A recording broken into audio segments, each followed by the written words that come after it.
warm welcome to this exclusive webinar about NCS Colors Beyond 2026 Plus. My name is Elin Askfeldt and I'm the CEO of NCS Color.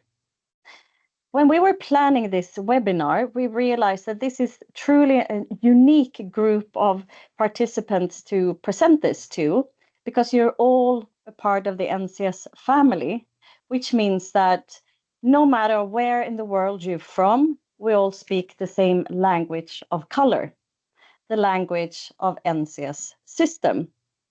And this means that you truly understand the excellence of working with a logic and precise color communication language, and you understand harmonies as well as understanding movements in the color space over time.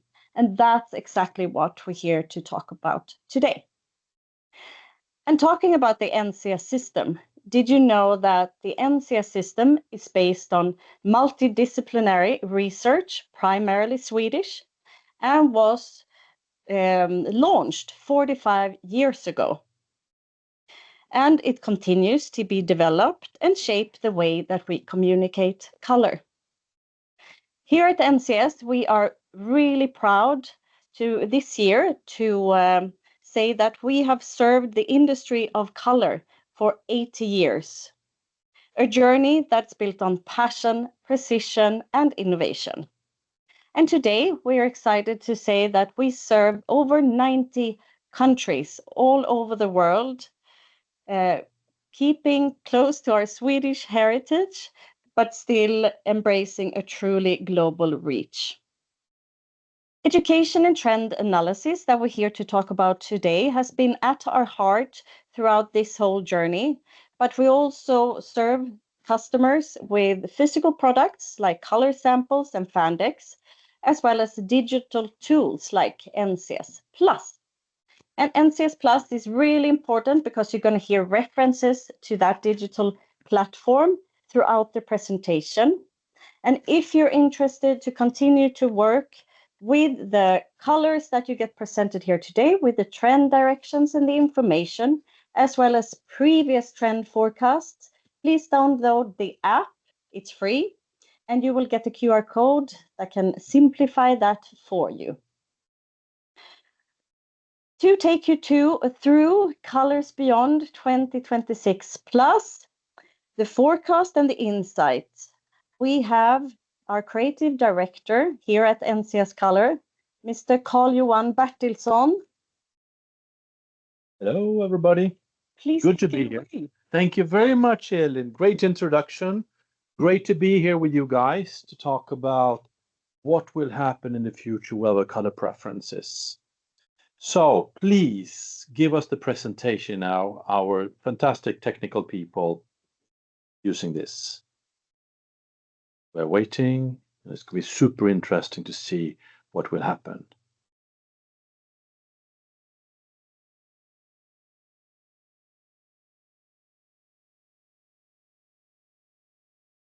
Great. As Ellen mentioned, I've had a great privilege to be creative director of NCS. I've been working with color and NCS for over 27 years now, working with this absolutely astonishing world of color and color trends. Having said that, in the beginning, NCS, when I began working here many years ago, NCS was a research institute. We worked only with the science of color. And we supported color trend groups.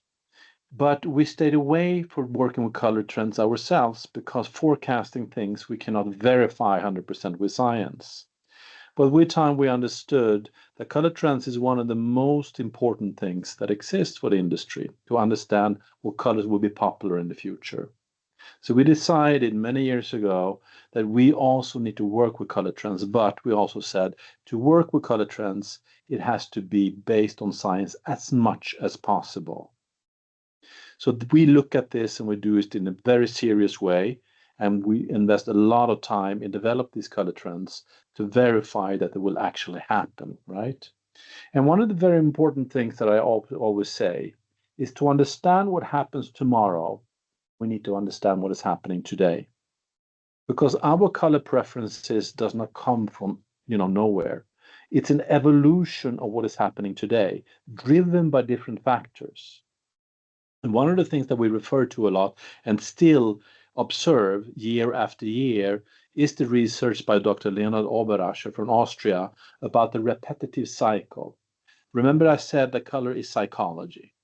Color trends is understanding a market psychology at a given time, right? So if we understand what is very, very trendy today or what we are bombarded with, we know that our brain will work towards another step in this repetitive cycle. So we follow this, but this overlaps, right? It's not one thing at the same time. So we have to address different directions. That is very important. We also have the great privilege that being that we work commercially with colors on the market, we have the color reader that is used in all over this planet. So to be able to analyze what colors people actually measure, we have this time analyzed more than 500,000 color measurements to see time by time to see how they change if we measured certain colors more than other colors when the time shifts, right? We also look at the sales of individual color samples to see if some colors are sold more than other colors, right? So we take this into consideration before we meet in Milano with this extraordinary group of color experts to compare, to discuss the different drivers from the different industries and different geographies, which is very important, right?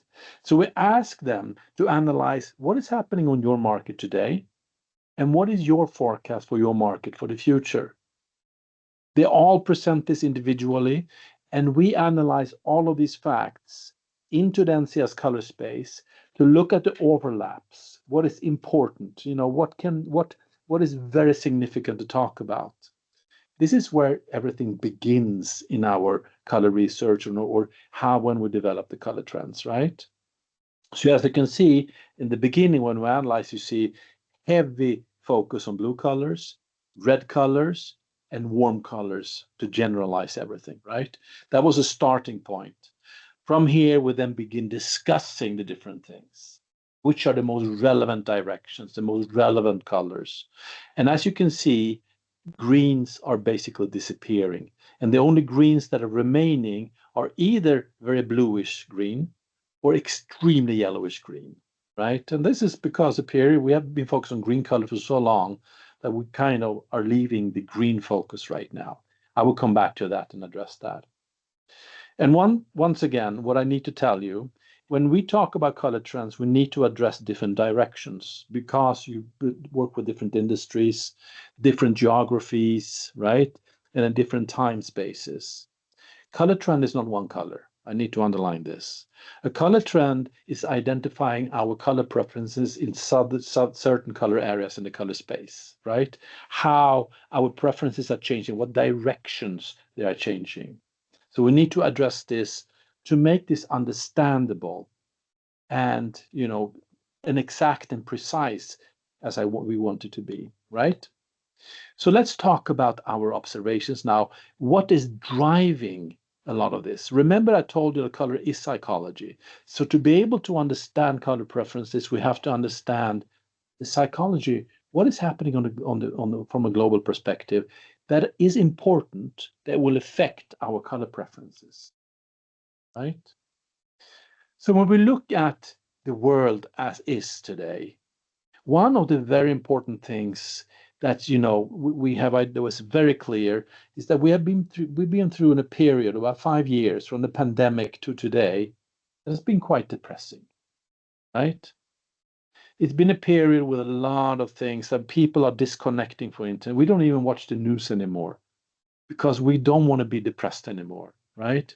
What we do see, which is a very interesting observation, is that to 2025, when we began talking about this, we already saw that 2025 would be a year where we reach a peak of many things. Because basically, we just can't stand it anymore. We need to change things. So there will be a peak. And as you know, if you look at the world today, things are already peaking. We see that we're very close to many of the bad things happening. We'll probably finalize it one way or another, they will this year. So we see that 2026 will be a first step into the light.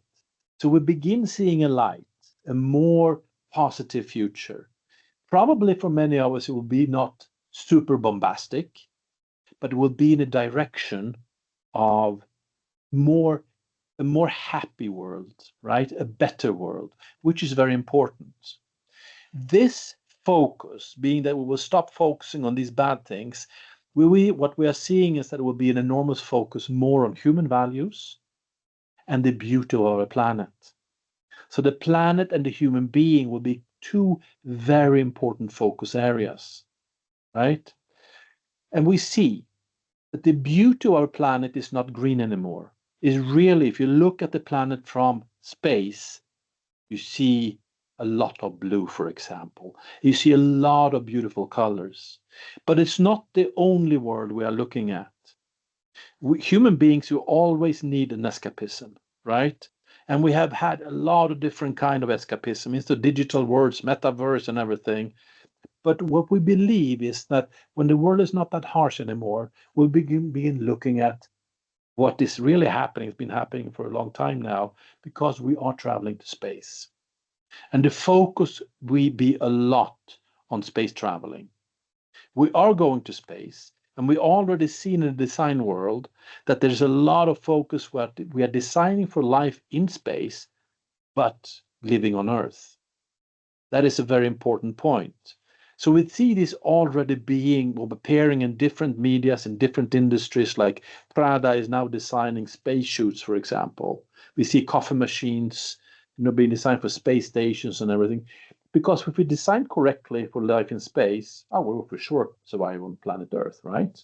So this is a very important part that will influence also our color preferences. This is high tech. This is very high tech.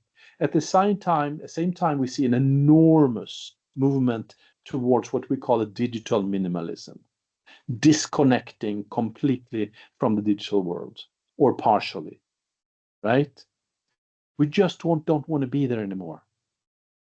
And we see this, it's so obvious. Even the young people are saying now, well, because I say I'm terrible at social media. So I said, don't worry, nobody will watch social medias anymore anyway, or we won't believe it anyway. As you know, both X and Meta are not looking at the facts anymore, right? Or the content, which means that social media more than ever will be completely untrustworthy. You cannot trust anything being there anymore because nobody will verify that it's true or not. So nobody will believe it anyway. So disconnection from the digital world, focusing on the human values, because we're going back to focusing on what is real, human, handicrafted, right? We see a lot focus on human emotions. I refer to the article I read recently that they're launching a spa for crying in New York, for example. We see a lot of things happening that is addressing our emotions, human emotions. And this spa is obviously because we want to cry. We want to express our emotions, but maybe we're a little bit too timid, a little bit too shy to do it at home. So we go to a place to be able to express our feelings. Sensorial design has been on the paper now, and we've been talking about this for some time, and this is becoming extremely strong in all the design industries. It's not enough of seeing things. We want the full experience of all of our senses, and we want to express our emotions. The human aspect is super important. Recently, we had a Stockholm Furniture Fair, which is usually a very high-end exhibition of the latest what is happening. And it was crystal clear what the message was. The more AI we have in the world, the more we focus on the imperfection of the human being. The slide you see here, Faye Toogood, the main artist at this exhibition in Stockholm, showed her not finished design work to show people that her design is made by humans. A lot of mistakes, right? Half-finished things that were never finalized. Very important. And we could see this being expressed in a similar way in different manifestation, right? This imperfection has been adopted into our spaces, into our rooms a lot, right? The new perfection is imperfection. So from the sustainability, the thinking and everything, we bring in trunks from the woods. The less we touch something, the better. But with time, we began changing this into different forms. And we have been through a period where we have the most absurd furniture, forms that are we don't understand where they come from. It's like being almost a competition who makes the most absurd design when it comes to form and color, right? It's an enormous focus on surrealism. What we see now for 2026 is this absurdity of forms are being a little bit more fine into what we call affordable luxuries. We want to bring art, but art that we can understand into our spaces and leaving the surrealistic era. That is very important, right? And one of the things when we talk about beautifying things, because this affordable luxury has to do a lot that we want to beautify things, is that with color, we can do this very easily. So beautification with the help of color is increasing. And that has to do a very important observation that we are now leaving decades of focusing that everything should be white, right? Stepping into an era where we want more colors. And when we talk to exhibitors in different fairs and they say, why do you exhibit these colors and everything? One of the things that was crystal clear is that many exhibitors say now, to exhibit our goods, our products, our furniture, whatever it is, we need to show colors because people want colors in their life now. It is very important. So this is a very important direction. We're stepping out of this decades of everything being white, which has never been positive. Don't believe anything else. If you step into a space, a room that is all white, it can actually make us feel ill. We need contrast. We need things to happen. And for many of us, it will not be a bombastic approach. It can be a careful step out of this, but in a more colorful direction. That is something that is very important that is happening right now. We see an enormous cultural desire for nostalgia and an underlying nostalgia because nostalgia, going back to our roots, our origins, is something that we want. I will come back to this much more. We push away from minimalism and we want to surround ourselves with emotional design, sensorial design, things that make us actually feel good. Then we need color. We cannot ignore this, right? So we are now stepping into an era where we welcome colors, more colors into our lives, finally. The balance of this is that we perhaps do not want a lot of chromatic colors, but some of us do. Some of us want a lot of chromatic colors. And what we see is, for example, that red is coming back strongly. And I was at the launch of a mobile phone some months ago, where one of the suppliers, the distributors of this company, mentioned that red is the new green, you know? And I think that was clever because this is exactly what we have been talking about. We want color, we want these bright, high chromatic colors into our lives, and we're leaving green. And why is red is the new green? Because what we are seeing is that we have been producing things. We have been using things now that needed to look sustainable, green for so long because we have to show something that looks sustainable. We don't want this anymore because today, with the investment in new technologies, in producing colors sustainably, we can produce high chromatic colors now in a sustainable way.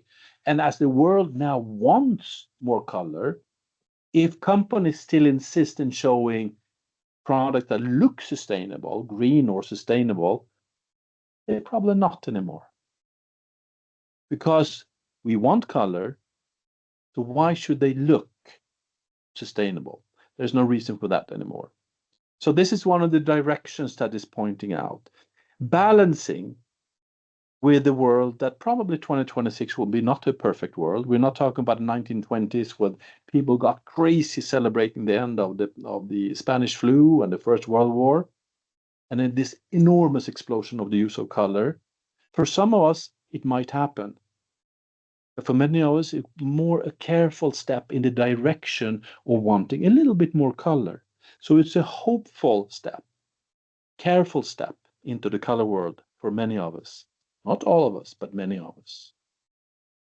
With this having said of the main drivers, let me introduce you to trend number one that we call quietude. And quietude is precisely about this.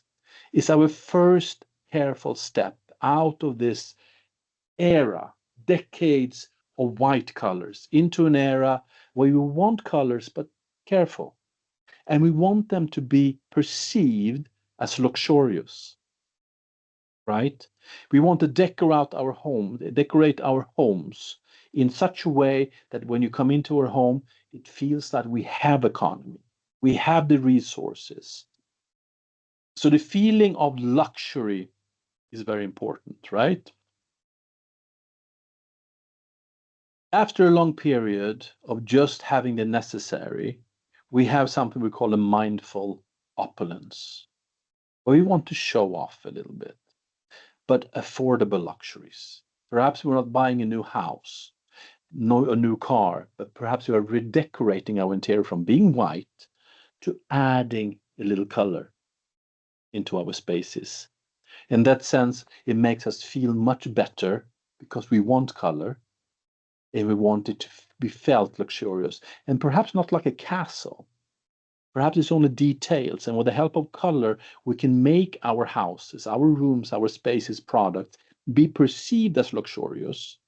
But then we need color, not high chromatic colors, low chromatic colors, but not whites, right? So we talk a lot about the imperfect white. White meaning there are low chromatic, light colors, but not white, pure white anymore, right? So we have the key color of this trend, 1010G90Y, very important direction. This is not a reddish yellow color, this is a greenish yellow color. A very light beige color that is greenish yellow and not reddish yellow. That's a very important direction, right? That's the main color. Supported by other low chromatic colors. We need these contrasts. Low chromatic, a little bit darker, a little bit more chromatic, right? And if you look at the distribution of colors in the color space that you have here, you can see that all of the colors are very light, low chromatic colors, but they have differences which make the contrast good enough to put them together. So you have this feeling that something is happening, right?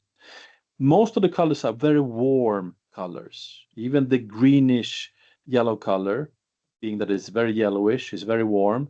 But then we have a red, a very low chromatic red, and this new T1001B, a B color, which gives us a perfect complementary color to make us feel that something is happening. In the warmth, you have a little bit cold, but that's an accent, right? Perfect constellation of colors, Quietude colors. In the NCS Plus app, free, download it for free. You can play around with the color space for free. It's a really great app to work with. This is the way you can see these trend colors displayed in the color circle and the color triangle, right? The Quietude colors. So we have colors that are timeless and elegant, right? Very noble neutrals, imperfect whites. Think marble as a good reference, right? That is quietude, ladies and gentlemen. Let's look at trend number two. Trend number two we call homecoming. And homecoming is, as I mentioned before, during the pandemic, we were forced to stay at home. So we talked about the localism that we, just consumed the things that were around our houses. We were forced to do that. Then the pandemic ended and we began looking at the world again. But we kept the feeling that it wasn't that bad to be at home, actually. And now what we're seeing is an enormous focus on being home in our, nostalgia of being at home. But maybe what we call a more local luxury, right? So it's a lot about the nostalgia of human connections. But at the same time, the human connections is a feeling of coming home, the nostalgia of stepping back to where you were born, where you were brought up, right? Which is very important. And you can see on this movie of coming home to your mom, having this beautiful color in the background is one of the key colors that everybody from the automotive industry, from all the different places said this is enormously important colors. Warm, welcoming color. Perfect feeling of coming home, right? So we talk a lot about local luxury. Pandemic, we had limitations, now we have luxury. So we focus on our local handicrafts, our local way of producing things, and we give it a modern touch to make it a more luxurious feeling. So we focus a lot on the high-end products. But it's not only coming home is not only, the nostalgia coming back to your home. For a lot of us, it might be a dream of escapism, because we need escapisms, right? Of coming to a new home. And space will be a very important part of this. So we see this color area being pushed also about this idea, fantasy of coming home to Mars, perhaps. Red is the new green. Remember, I mentioned this. This is a trend that will address also the red colors, homecoming red colors, in contrast with the last remaining green colors. Okay, so we have the main color, beautiful, warm color. 3030 Y30R, right? It reminds us of wood, reminds us of leather and everything. Super important color, very welcoming. Together with this, we add these red colors, these green colors, very yellowish green colors, right? To make this feeling of homecoming. A darker red, less chromatic red, but red color, very important, and extremely yellowish. Once again, we're talking about G80Y. So we're leaving the G30, which is the natural colors, and going almost all the way to yellow colors, right? Extremely yellowish green colors, which are taking a very important position right now, right? So as you can see, the distribution, they're very new and similar, but they are not exactly the same, which is important because contrast once again is good. So we have very similar colors, but they are slightly different in nuance. All of them are very warm colors, human, welcoming colors, very important.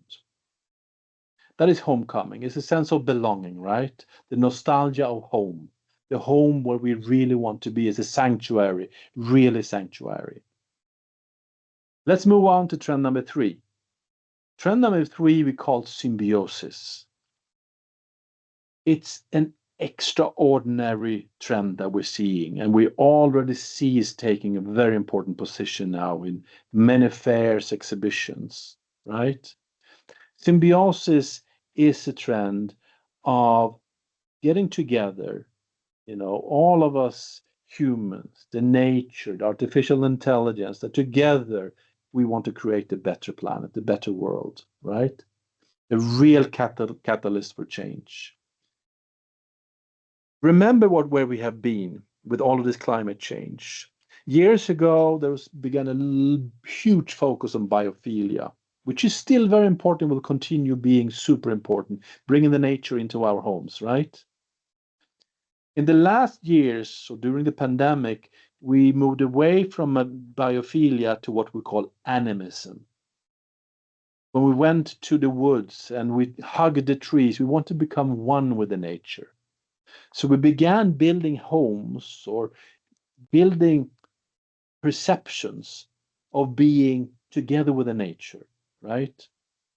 So that was an animism. What we're going in now is a completely different, not different. It's the same idea of being one with the nature, but it's a complete submersion into the nature, And we live in the greenery, right?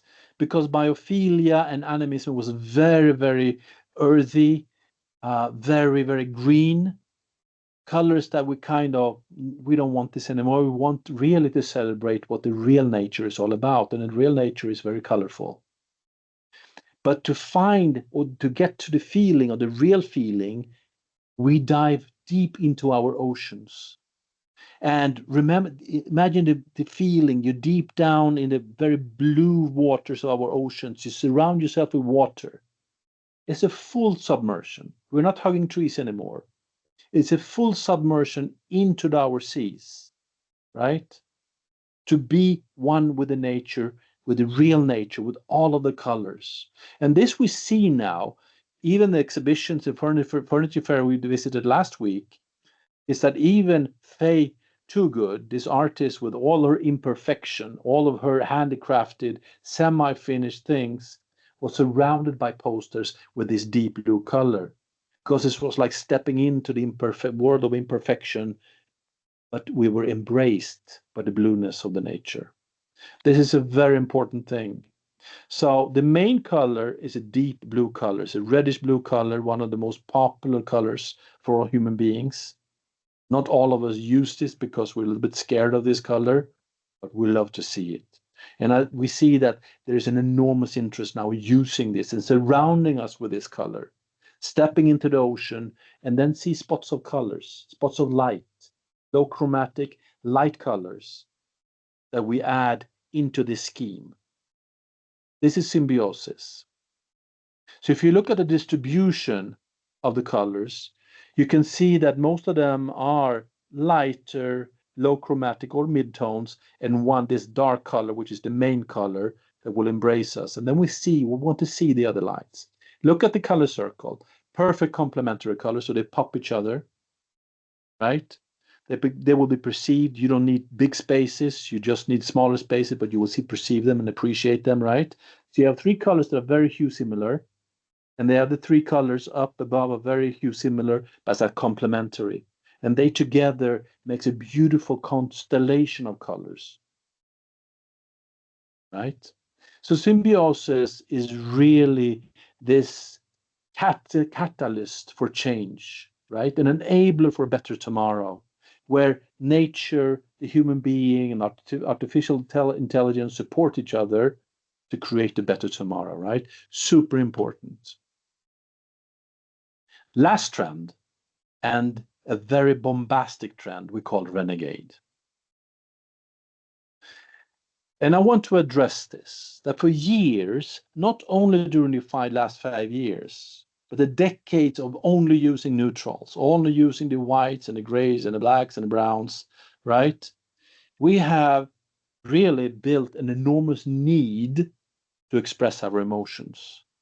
And we've seen an accumulation. We wanted to do this before, but it was not politically correct because we did not welcome colors into our lives. We wanted to have them. It was kind of building up, and now things are exploding. Not for all of us, but for many of us. We want to express our feelings, right?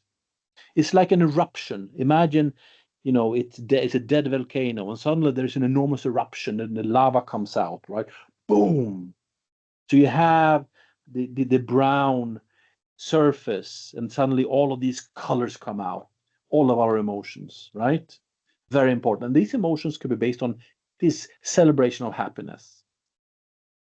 But for many of us, it's also an emotional expression that we are fed up with all of these bad things that we have been surrounded by. We want to change things. And it's like enough is enough, right? Very important feeling. This trend in the beginning we called in your face. And it's not a trend of harmonizing things. It's a trend that should really make us feel. It's an explosion of emotions. It's a statement. It's revolutionary, right? So this is a very important statement. So we see now coming back to red, because red has been around, right? And this year we see that there's been a little bit less chromatic, a little bit darker reds, but we do believe that 2026 will be a peak of red because we want color. When we want color, the first color we want is red. It's the easiest color for us to adopt, right? Together with red, we have other very high chromatic colors, an orange, almost a neon color that is already booming. I mean, it's really, really becoming super important. Probably they will not occupy huge surfaces, all of them together, but we do see the use of one of these high chromatic colors on big surfaces supported by other colors. And as you can see, it's not only high chromatic colors. We calm things down with the colors of the past, a little bit more grayish color, a little bit more low chromatic color, together with this explosion of feelings. That's the palette of Renegade. And if just to look at the distribution of this, and once again, this is not about color harmonization. This is really in your face. This is really colors that would wake feelings, make you react, right? So you can see the contrasts are big, both in nuance, in hue. They're all contrasting. No green colors. We have the neon, that is the yellowish green once again, G8 to Y, but no green colors. But the other Renegade colors in your face. Super interesting trend. So it's very provocative. It should be provocative. These colors is colors that when you see them in the street, when you go into a room, you immediately look at, and it will give you some emotion, give you feelings. Something will happen in your perception or in your thoughts, right? From a global perspective now, the 4 trends, once again, super interesting. The greens are disappearing. We see an enormous focus on the warm colors, on the reddish blue colors, and the remaining green colors will be extremely yellowish. That is the main direction. Colors are moving towards more chroma. They don't have to be super chromatic. We have midtones, but they're moving away from the neutrals, right? Very important direction. All of this you can follow on the webpage, how they are changing with time, both in hue and in nuance, because both dimensions are super important when we talk about trends, right? And obviously, these 4 color trend groups you can now have as real physical color samples. So you can look at the real colors that you have here. And with this, I want to invite Ms. Elin back on stage. Thank you so much. Welcome back. And thank you so much for the really interesting presentation. Carl-Johan Bertilsson, Creative Director. And isn't it exciting to learn how global shifts in culture, technology, and design affect our color preferences, and that we're moving towards a more colorful future. We also learned that we're going to embrace imperfection. There you go. And the trend product that you showed, you can purchase that in our web shop. Kalle, I have a question for you before we open up for a couple more questions. Yeah. So you have worked with color trend analysis and these type of forecasts for over 20 years. Yes. Yes. And this one you worked for a very long time, starting already last summer. Was there anything in the process leading up to this presentation or the actual result that you're more surprised about? I was, as Ellen mentioned, we worked with this for a long time. When we began this, and we began looking at the trends for 2026, the thing that surprised me the most was actually the color red. The enormous focus on the red colors, because the red has been around for some time. And as I said, it's kind of less chromatic, a little bit darkening, but we had bright red colors. And the return of red was quite surprising. The enormous return of red was a quite surprising fact. But with time and seeing what is happening, and even today what is happening, it was also one of the most gratifying things, because we actually see this is happening, which is super interesting. But it was quite surprising that there was so much focus on red colors.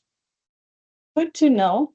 And before we get into the other questions, again, just want to iterate, if you want to continue to work with the NCS Colors Beyond 2026 Plus, all the colors, all the directions, the information, as well as previous trend forecasts, you can find them on our NCS Plus app, which you can sign up for free using the QR code. And everything, of course, on the platform has the scientific and logic base from the NCS system. Moving on to the questions. And we have one here related to NCS Plus. How can we stay ahead in color decision making? And what role does NCS Plus play in this? And I think I can answer to that. So beyond being a platform where you can extensively and very logically work with colors, NCS platform is also a platform where that kind of bridges the gap between designers and architects and producers of interior exterior products. It's a platform where you can explore, create, and validate color and material combinations more efficiently than ever before. And being on this platform also ensures that your products are there when design decisions are being made. And if you have any questions about the NCS Plus after this webinar, you know where to find us. Last question for you. Okay. How does Colors Beyond 2026 Plus forecast apply to different industries, such as interior design, coatings, and manufacturing industry? Thank you. That was a good question. When we develop color trends, the main focus for us is that all of the colors we develop should be used or can be used for interior design. That is very important. But at the same time, it's very important to understand that everything we do is very cross-industrial, right? People belong to different geographies, different industries, but we are affected in the same way by the different drivers. And the development of trends is basically in the same directions. I think that most of you, independently of what you produce and what you work with, well, like I said in the beginning, if you sit down and analyze what is trendy today in your industry, in your geography, and you look at our 4 trends that we present for 2026, I believe that it's quite easy for you to recognize in what direction the preferences for your clients will move. Because we're all affected in the same way. But you have to make a decision depending independently what you work with, where you work in the world, in what direction you believe moving from today to tomorrow. That is the easy answer to this. What an excellent way to end this webinar. Thank you, and thank you so much for joining this presentation today about NCS Colors Beyond 2026 Plus. If you have any questions, you know where to find us, and we would look very much forward to continue to shape the future of color together. Thank you. Thank you very much. Bye. Ciao.